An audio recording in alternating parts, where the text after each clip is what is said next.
Hey guys, welcome back. So in this video I'm going to show you how to open library in Adobe Animate. So we have keyboard shortcut which is Ctrl L.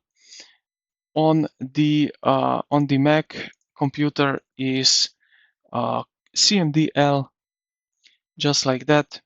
You see it on the right side. Now you can also open it if you go here to the top tab to the Windows and then select here library, just like so, and you will see here on the right side, now we are in the library.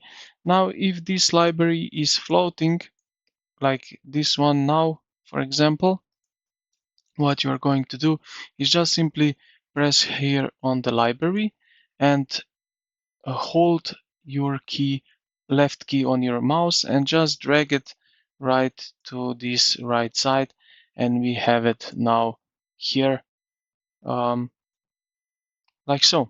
And yeah, this is it. I hope this video helped you out. If you did, consider to like the video and subscribe to the channel. Thank you for watching, and I will see you in the next